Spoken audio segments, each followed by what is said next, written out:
एक बहुत बड़ा प्रश्न चिन्ह खड़ा करता है भारत सरकार की टैक्स पॉलिसी पर कि कितनी कंफ्यूज है हमारे देश की टैक्स पॉलिसी।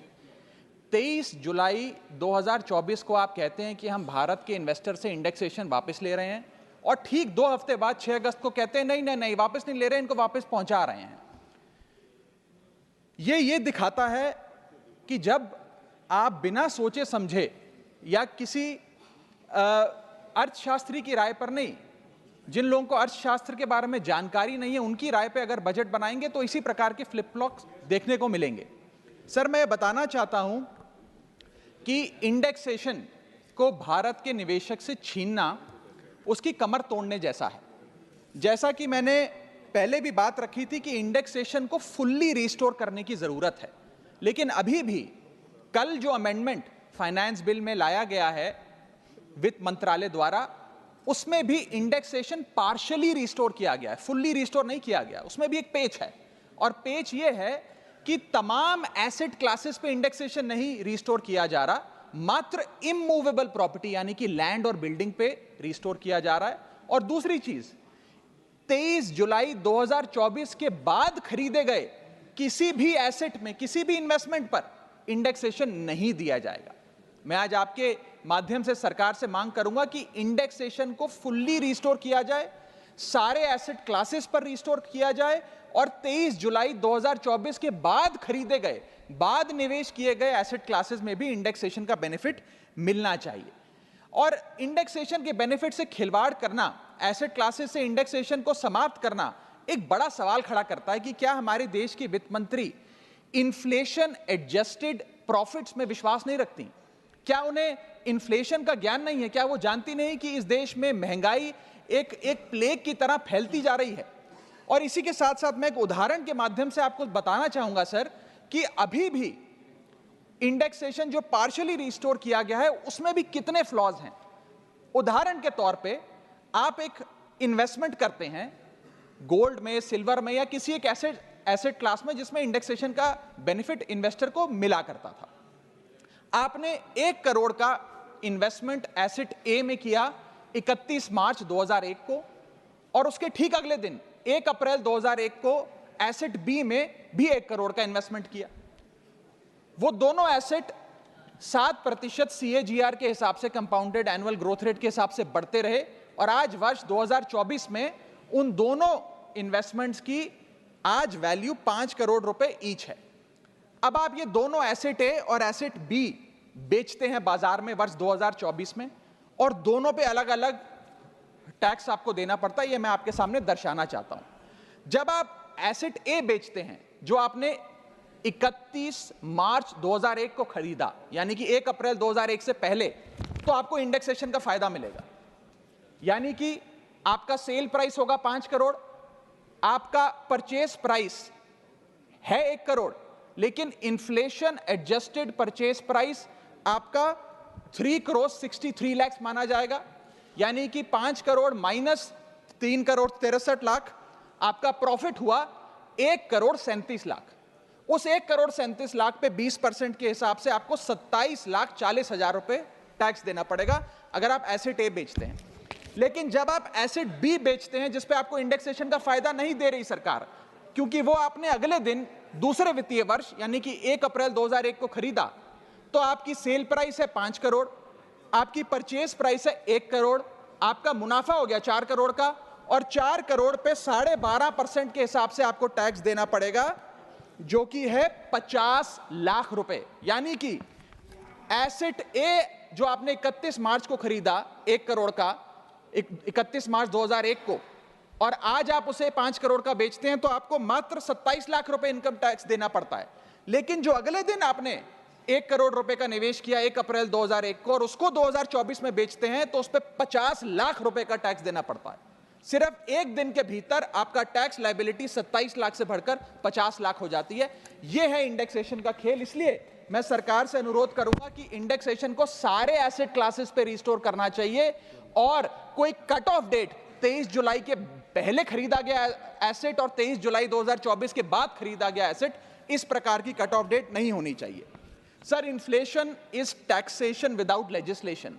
महंगाई वो दीमक है जो हमारे देश को खा रहा है, इसीलिए हम इन्फ्लेशन एडजस्टेड रिटर्न्स पे इनकम टैक्स लगाते हैं। और अगर हम ये सोच रहे हैं कि कल की जो अमेंडमेंट हुई इससे रियल एस्टेट मार्केट में को बड़ा उछाल आ जाएगा, तो ऐसा नहीं आने वाला सर। आज हमारे होम बायर्स हो या इन्वेस्टर्स हो, वो रियल एस्टेट खरीदने से बचेंगे, क्योंकि 23 जुलाई 2024 के बाद खरीदा गया जो भी एसेट है उस पर तो इंडेक्सेशन मिलेगा नहीं। आपने मात्र 23 जुलाई से पहले खरीदे गए एसेट्स पे इंडेक्सेशन दिया। और इसी के साथ साथ एक बहुत बड़ी रीसेल मार्केट हिंदुस्तान में है रियल एस्टेट की, क्योंकि हर व्यक्ति नया घर नहीं खरीद सकता, इसलिए रीसेल होती है। रीसेल मार्केट में भारी गिरावट देखी जा रही है। जब मकान बिकेंगे नहीं तो रेंटल इनकम बढ़ेगी, लोगों के मकानों के किराए में एक भारी उछाल देखा जा रहा है, लोगों का खर्च बढ़ने वाला। और इसी के साथ साथ जो फॉरेन इन्वेस्टमेंट भारत के रियल एस्टेट में होता है वो भी गिरने वाला है, ऐसी मैं आज इस सदन में भविष्यवाणी करता हूं। इसके साथ साथ रिटेल इन्वेस्टर यानी कि भारत के मिडिल क्लास की कमर तोड़ने का काम सरकार ने कैसे किया। एक ही बजट में शॉर्ट टर्म कैपिटल गेन को 15% से बढ़ाकर 20% कर दिया, और उसी बजट में लॉन्ग टर्म कैपिटल गेन को 10% से बढ़ाकर 12.5% कर दिया इक्विटी पे और अन्य पदार्थों पे। यानी कि आप एक ही बजट से तमाम तरीके के इन्वेस्टर्स जो शॉर्ट टर्म के लिए एक छोटी अवधि के लिए एसेट खरीदते हैं या लंबी अवधि के लिए एसेट खरीदते हैं, दोनों की कमर आपने तोड़ने का काम किया। और इस देश में रिटेल इन्वेस्टर को कुचलने का काम यह सरकार करने जा रही है। मैं आपके माध्यम से अनुरोध करूंगा कि don't take middle class retail investor for granted. हमें कैसे फाइनेंशियल इंक्लूजन इस देश में बढ़ानी है उस दिशा में काम करना चाहिए, ना कि कैसे हम इस देश में इन्वेस्टर्स, हाउस होल्ड इन्वेस्टमेंट्स और रिटेल इन्वेस्टमेंट्स को कम करें, उस सिलसिले में हम काम करें। मेरा दूसरा भाग आज के वक्तव्य का है जीएसटी पर। पहले तो मैं सरकार के मंत्री नितिन गडकरी जी का जो एक चिट्ठी सामने आई, उन्होंने अपनी सरकार के वित्त मंत्री को चिट्ठी लिखते हुए कहा कि लाइफ इंश्योरेंस और हेल्थ इंश्योरेंस पर जो 18% जीएसटी लगाया उसे वापस लिया जाए।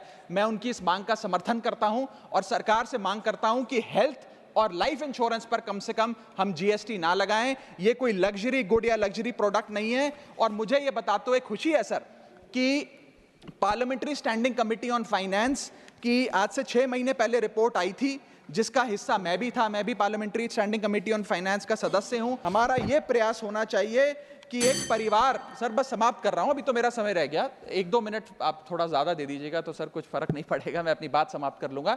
हेल्थ इंश्योरेंस पे और लाइफ इंश्योरेंस पर हमें टैक्स समाप्त करके लोगों को इंसेंटिवाइज करना चाहिए कि ज्यादा से ज्यादा परिवार भारत के हेल्थ इंश्योरेंस के कवर में आए, लाइफ इंश्योरेंस के कवर में आए।